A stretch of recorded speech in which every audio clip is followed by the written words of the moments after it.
Sejarah Filsafat Barat, buku karya Bertrand Russell, bab ketiga, Pitagoras.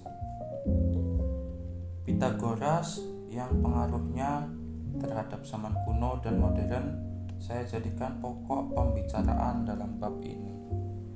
Dari segi intelektual adalah salah seorang tokoh terpenting yang pernah hidup, baik ketika ia bijak maupun tak bijak. Matematika dalam pengertian sebagai argumen deduktif demonstratif bermula dari dia, dan oleh dialah matematika dikaitkan dengan suatu bentuk mistisisme yang ganjil.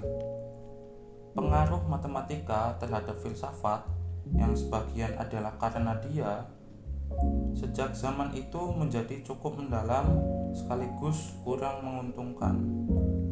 Marilah kita awali dengan apa yang sedikit diketahui tentang kehidupannya.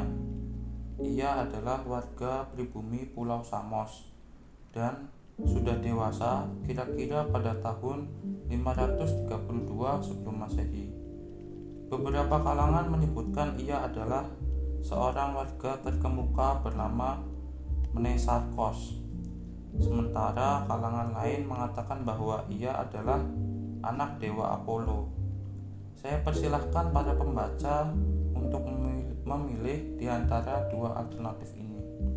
Di masa itu, Samos dipimpin oleh tiran bernama Polycrates, seorang bandit tua yang menjadi kaya raya serta memiliki angkatan laut yang besar. Samos adalah kota dagang saingan Miletus. Para pedagangnya menyebar sampai sejauh Tartessus di Spanyol yang terkenal karena pertambangannya. Polycrates menjadi tiran di Samos kira-kira pada tahun 535 sebelum Masehi dan berkuasa hingga tahun 515 sebelum Masehi. Ia tak terlalu hirau dengan kaidah-kaidah moral.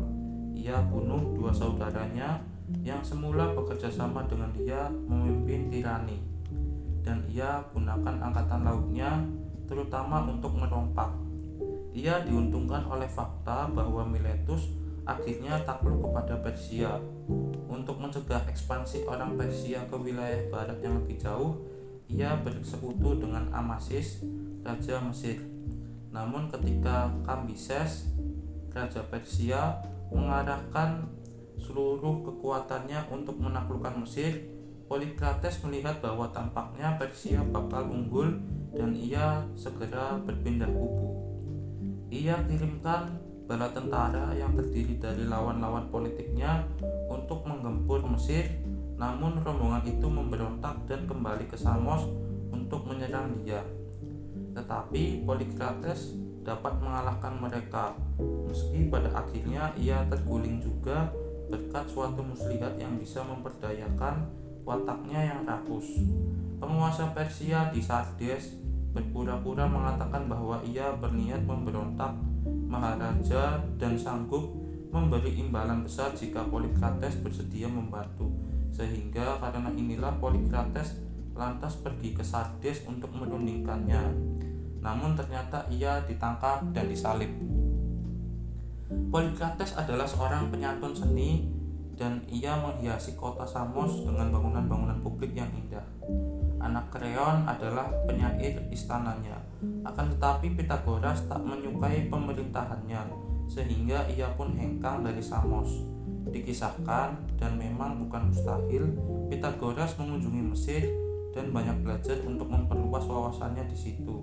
Tetapi bagaimanapun kemungkinannya, jelas bahwa pada akhirnya ia menetap di Kroton, Italia Selatan. Kota-kota bangsa Yunani di Italia Selatan, sebagaimana Samos dan Miletus, cukup kaya dan makmur. Di samping itu, mereka tidak terancam bahaya dari Persia.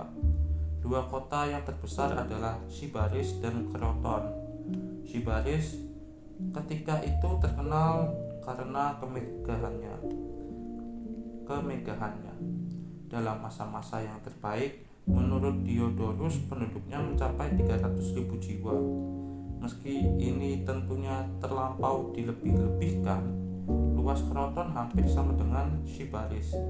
Sumber penghidupan kedua kota itu adalah dengan mengimpor barang-barang dari Ionia ke Italia, sebagian untuk keperluan di negeri itu sendiri dan sebagian lain untuk diekspor lagi lewat kawasan pesisir barat menuju Gaul dan Spanyol.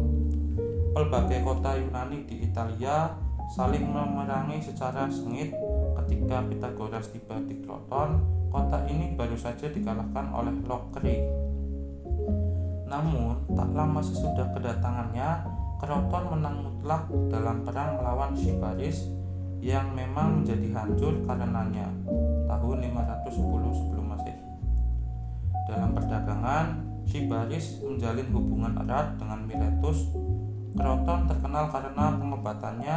Seorang bernama Democedes dari Kroton adalah tabib bagi Polikrates dan kemudian juga untuk Darius. Di Kroton, Pythagoras membentuk suatu perkumpulan keagamaan yang untuk sekian waktu cukup berpengaruh di kota itu. Tetapi belakangan warga kota itu menentang sehingga Pythagoras harus pindah ke Metapontion, juga di Italia Selatan, di mana ia nantinya wafat. Ia segera menjadi tokoh yang dimitoskan, yang memperoleh mukjizat dan kekuatan gaib. Sementara ia pun seorang pendiri suatu mazhab yang terdiri dari para matematisi. Dua tradisi yang bertolak belakang itu saling bergulat dalam pemikirannya sehingga kebenaran pun menjadi sulit dijabarkan. Pythagoras adalah salah seorang tokoh yang paling menarik dan membingungkan dalam sejarah. Bukan saja tradisi yang terkait dengan dirinya adalah adonan yang nyaris sempurna antara kebenaran dan kekeliruan, tetapi bahkan dalam bentuknya yang polos dan gamblang, tradisi itu tetap menampilkan suatu latar kejiwaan yang sulit dimengerti. Rangkasnya, ia bisa digambarkan sebagai perpaduan antara Einstein dan Nyonya Edi. Ia mendirikan sebuah agama yang ajaran utamanya adalah perpindahan jiwa dan bahwa makan buncis diharamkan. Ajarannya ia wujudkan dalam bentuk ordo keagamaan yang di pelbagai tempat bisa meraih kekuasaan atas negara dan dengan demikian meneguhkan kepemimpinan para pendeta. Namun, para pengikutnya yang kurang bersungguh-sungguh sangat merindukan buncis, sehingga cepat atau lambat pasti membangkang. Beberapa peraturan dalam ordo Pythagorean adalah sebagai berikut. Yang pertama, berpantang makan buncis. Yang kedua, jangan memungut sesuatu yang jatuh. Yang ketiga, jangan menyentuh ayam jago putih. Yang keempat, jangan meremukkan roti.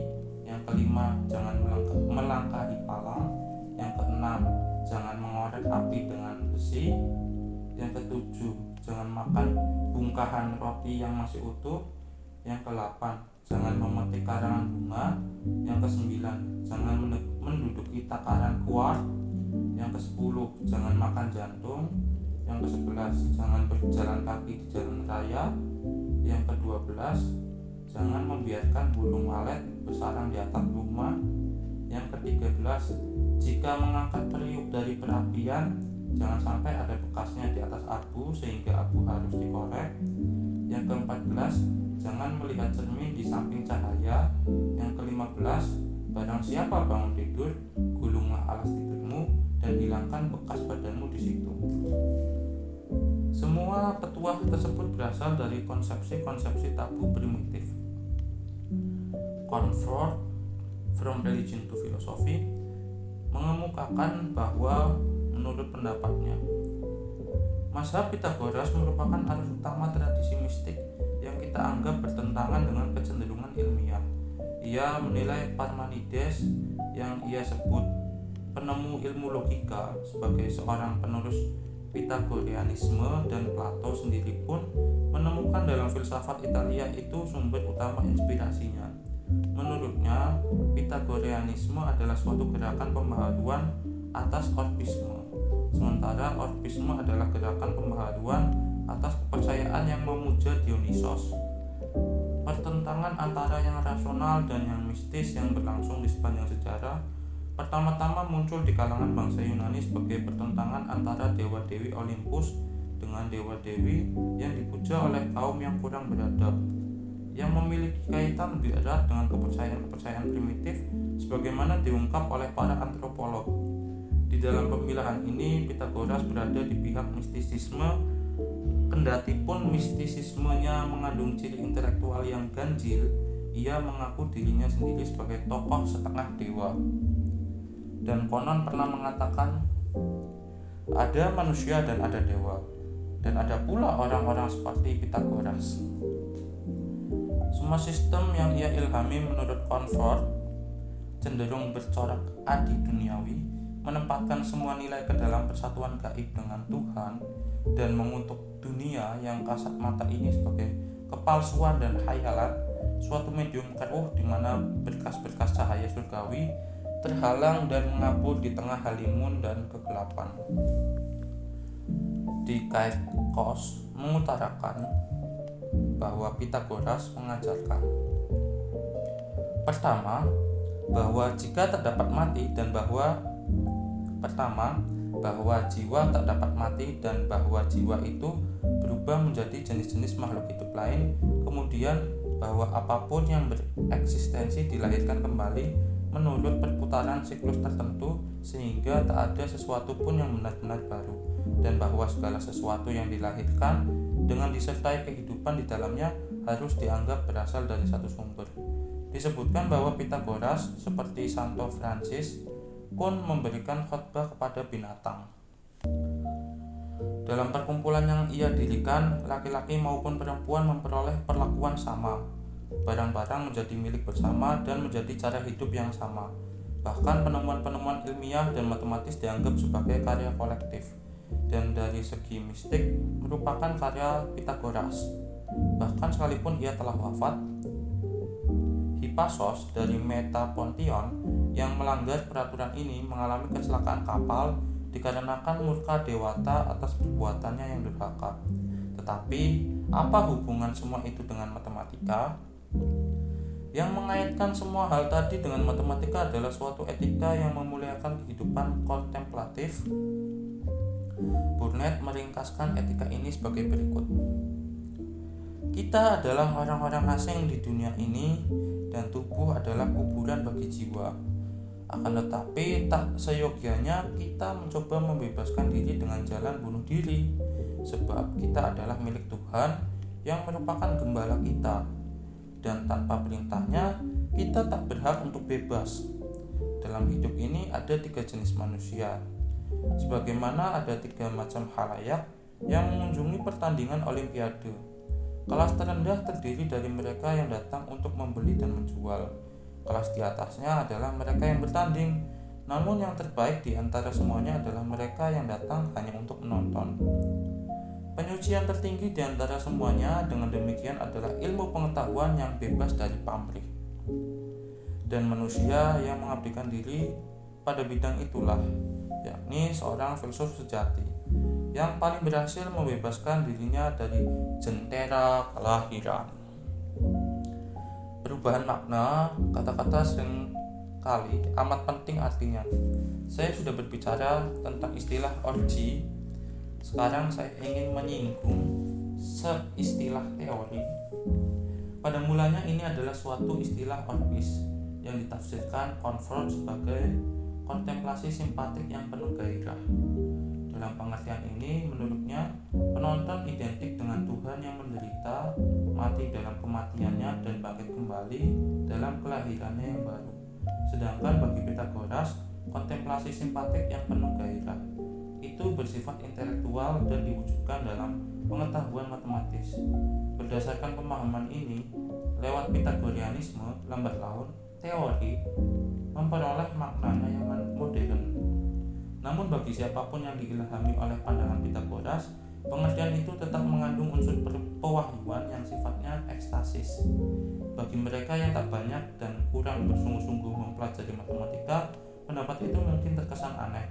Namun bagi mereka yang pernah mengalami rasa kegembiraan yang memabukkan akibat tersingkapnya pemahaman secara tak terduga yang diberikan oleh matematika dari waktu ke waktu kepada mereka yang memang mencintainya. Maka pandangan Pitagorean tadi tampak wajar meskipun keliru. Bisa terkesan bahwa seorang filsuf empiris adalah budak materi, sementara seorang matematisi murni seperti halnya para musisi adalah kreator bebas atas dunia keindahannya sendiri yang penuh tatanan. Berkaitan dengan telaah Burnet atas etika Pitagorean, menarik untuk mencermati pertentangannya dengan nilai-nilai modern terhadap pertandingan sepak bola. Orang-orang yang berpikiran modern menilai bahwa pemain lebih utama ketimbang sekedar penonton. Demikian pula perihal negara. Mereka lebih menghargai para politisi yang menjadi kontestan dalam permainan daripada mereka yang hanya sebagai pengamat. Perubahan nilai-nilai berhubungan dengan perubahan sistem sosial. Kaum prajurit, kaum gentleman, plutokrat, dan diktator masing-masing memiliki standar kebaikan dan kebenarannya sendiri. Kaum gentleman telah memiliki riwayat keterlibatan yang panjang dalam bidang teori filsafat, sebab mereka dianggap sebagai penerus para jenius Yunani. Sebab kemuliaan kontemplasi kemudian memperoleh dukungan teologi, dan sebab cita-cita yang berupa kebenaran yang bebas dari pamrih bisa menjunjung martabat kehidupan akademis. Kaum gentleman digolongkan sebagai bagian dari masyarakat sederajat yang hidup dari keringat kaum budak, atau setidaknya dari keringat mereka yang kelasnya memang lebih rendah. Perlu diingat bahwa penggolongan ini mencakup pula para pendeta dan cendekiawan. Sejauh kehidupan mereka lebih bersifat kontemplatif daripada aktif. Definisi modern atas kebenaran, sebagaimana definisi atas pragmatisme dan instrumentalisme yang lebih bersifat praktis daripada kontemplatif, diilhami oleh industrialisme yang berlawanan dengan kebangsawanan. Gagasan apapun yang mungkin disusun mengenai sistem sosial yang membolehkan perbudakan yang jelas terhadap kaum gentleman dalam pengertian di atas itulah kita berutang budi dalam hal matematika murni. Ideal yang berupa kegiatan kontemplatif karena menjadi sebab lahirnya matematika murni adalah sumber kegiatan yang berguna. Kenyataan ini meningkatkan martabat kegiatan kontemplatif itu dan memberinya kesuksesan dalam bidang teologi, etika, dan filsafat yang mungkin belum pernah dicapai sebelumnya. Banyak yang harus dipaparkan mengenai dua aspek pada diri Pitagoras, sebagai nabi keagamaan maupun sebagai matematisi murni.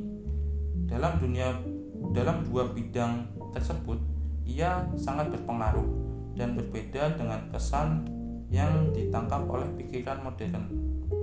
Kedua segi itu sebetulnya tak saling terpisah jauh. Kebanyakan ilmu pengetahuan pada tahap awalnya bisa dikaitkan dengan sejumlah bentuk kepercayaan yang keliru yang memberinya nilai fiktif. Astronomi dikaitkan dengan astrologi, kimia dengan chemistry, matematika dikaitkan dengan jenis kekeliruan yang lebih halus. Pengetahuan matematis tampil dengan sifatnya yang pasti, eksak, dan bisa diterapkan pada dunia nyata. Selain itu, pengetahuan tadi diperoleh lewat pemikiran murni tanpa memerlukan observasi.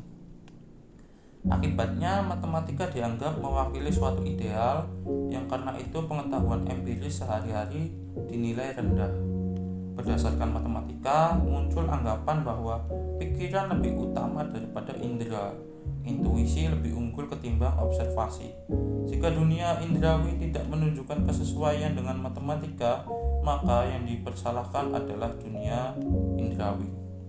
Dengan berbagai cara dicarilah metode yang kian bisa mendekati ideal para matematisi, dan pemikiran-pemikiran yang dihasilkannya itulah yang menjadi sumber berbagai kekeliruan dalam metafisika dan teori pengetahuan. Bentuk filsafat demikian ini bermula dari Pitagoras. Sebagaimana banyak diketahui, Pitagoras mengatakan bahwa segala sesuatu adalah bilangan-bilangan. Pernyataan ini jika ditafsirkan secara modern memang tak masuk akal. Namun yang ia maksudkan bukannya sama sekali tak ada artinya. Ia menemukan pentingnya bilangan dalam musik, dan hubungan yang ia bangun antara musik dan matematika terkenal lewat peristilahan matematika, nilai rata-rata harmoni, dan progresi harmoni. Ia menganggap bilangan-bilangan sebagai bentuk-bentuk, sebagaimana yang ada pada dadu atau kartu permainan. Kita pun masih memakai istilah bilangan bujur sangkar, bilangan berpangkat 2, dan bilangan kubus, bilangan berpangkat 3. Yang tak lain adalah istilah-istilah yang berasal dari Pythagoras. Ia pun memakai istilah bilangan segi 4, bilangan segitiga, bilangan piramidal, dan sebagainya. Bilangan-bilangan itu sebetulnya mewakili jumlah kerikil, atau lebih tepat kita katakan pelor, yang diperlukan untuk menyusun bentuk-bentuk yang bersangkutan. Ia rupanya menganggap dunia ini bersifat atomis, dan menganggap tubuh terbentuk dari molekul-molekul yang terdiri dari atom-atom yang tersusun dalam berbagai bentuk. Dalam hal ini ia mengharapkan aritmatika sebagai bidang studi yang mendasar dalam ilmu fisika maupun estetika. Penemuan terpenting dari Pythagoras atau dari murid-muridnya yang langsung adalah proposisi tentang segitiga siku-siku, yakni bahwa jumlah kuadrat sisi-sisinya yang membentuk sudut siku-siku sama dengan hasil kuadrat dari sisi yang lain, yakni sisi miringnya. Orang-orang Mesir sudah mengetahui bahwa sebuah segitiga yang sisi-sisinya adalah 3, 4, 5 memiliki sudut siku-siku. Namun tampaknya bangsa Yunani lah yang pertama kali mengetahui bahwa 3 pangkat 2 ditambah 4 pangkat 2 sama dengan 5 pangkat 2. Dan bertolak dari hitungan ini, mereka menyusun suatu proposisi umum yang bisa dibuktikan. Namun sayangnya bagi Pythagoras, dalilnya tersebut sekaligus menjadi titik tolak ditemukannya dalil ketaksebandingan yang tampak mementahkan kembali seluruh filsafatnya. Pada segitiga sama kaki bersudut siku-siku, kuadrat sisi miringnya adalah 2 kali kuadrat dari salah satu sisi lainnya. Kita andaikan panjangnya sisi-sisi itu dalam ukuran inci, maka berapakah panjang sisi miringnya? Andaikan panjang M per N inci, kemudian M pangkat 2 per N pangkat 2 sama dengan 2.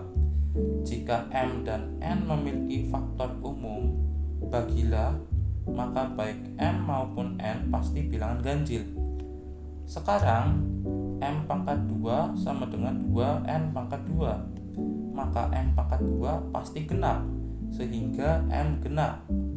Maka N adalah ganjil andaikan M sama dengan 2P, kemudian 4P pangkat 2 sama dengan 2N pangkat 2, sehingga N pangkat 2 sama dengan 2P pangkat 2, dan dengan begitu N adalah bilangan genap, suatu kontrahib.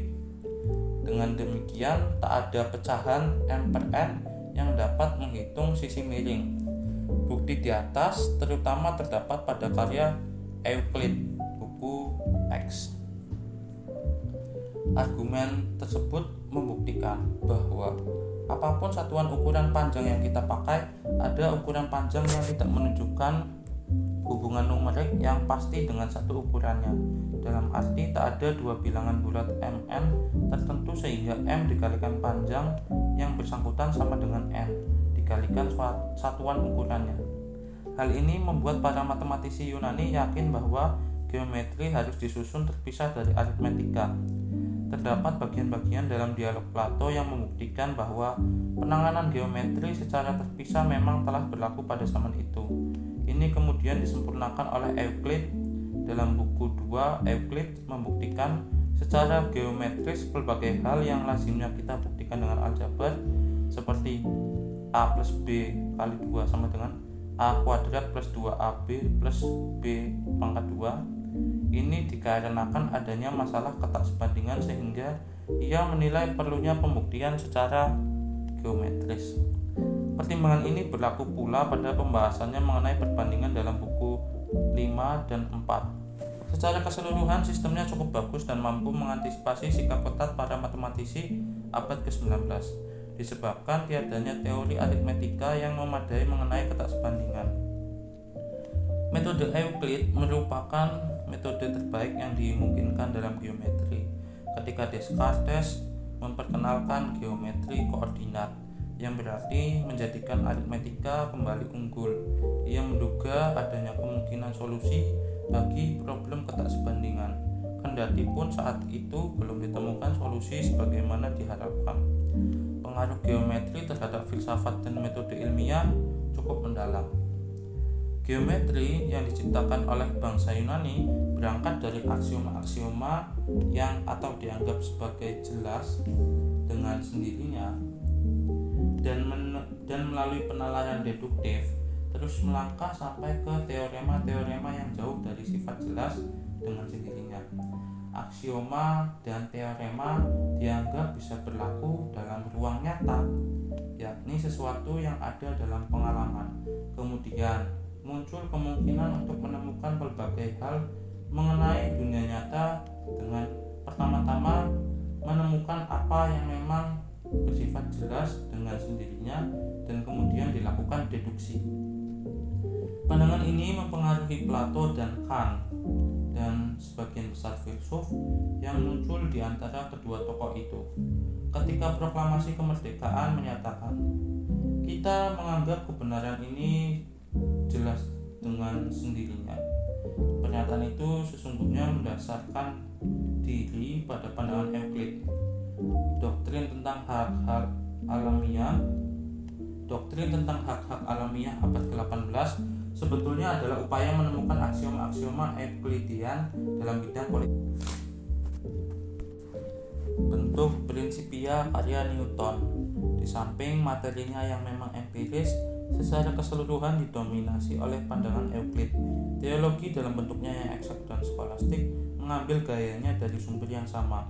Agama yang sifatnya personal bersumber dari ekstase. Teologi bersumber dari matematika, dan keduanya terdapat pada Pitagoras. Saya yakin bahwa matematika adalah sumber utama kepercayaan terhadap kebenaran yang eksak dan abadi, maupun terhadap dunia penalaran yang adi-indrawi. Geometri berurusan dengan lingkaran-lingkaran eksak. Bagaimanapun cermatnya kita memakai jangka, tetap akan ada kekurangsempurnaan dan ketidakteraturan. Ini membuktikan pandangan bahwa semua penalaran eksak hanya berkenaan dengan objek-objek ideal yang berbeda dengan objek indrawi, dan lazim pula untuk kemudian melangkah lebih jauh dan mengatakan bahwa pikiran lebih utama daripada indera, dan objek-objek pikiran lebih nyata ketimbang objek-objek persepsi indrawi. Doktrin-doktrin mistik yang menyangkut hubungan antara waktu dan keabadian pun mendapat dukungan dari matematika murni. Karena objek-objek matematika seperti bilangan-bilangan, andai kata nyata sekalipun, sifatnya tetap abadi dan tidak berada dalam waktu. Objek-objek abadi demikian itu dapat dikonsepsikan sebagai pikiran Tuhan.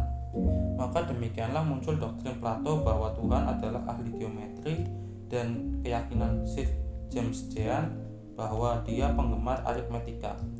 Agama rasionalistik yang berbeda dengan agama apokaliptik semenjak Pitagoras dan terutama semenjak Plato telah sepenuhnya didominasi oleh matematika dan metode matematis.